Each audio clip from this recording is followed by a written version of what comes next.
quiero mostrarles algo que hacía mi mamá cuando la miel se ponía espumosa y ya cambiaba el sabor, se ponía picosita. Entonces ella ponía en una cacerola o en una ollita como esta y llevaba al fuego. Dejaba hervir hasta que se reduzca y una vez reducida la miel, yo les voy a mostrar lo que mamá hacía para entretenernos generalmente por las mañanas.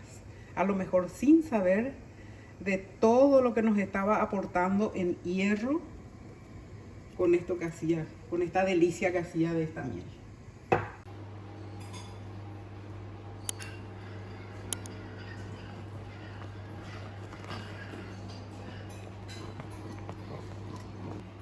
Aquí está nuestra miel reducida y vamos a liar por nuestro palito. Mamá usaba unos gajitos de una planta de ligustrina que se llegó a hacer árbol.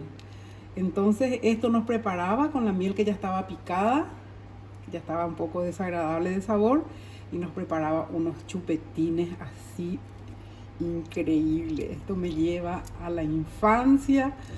Y como decía al principio, tal vez ella ni sabía todas las propiedades, el hierro que nos estaba aportando con esta golosina tan deliciosa que ella le llamaba mercocha.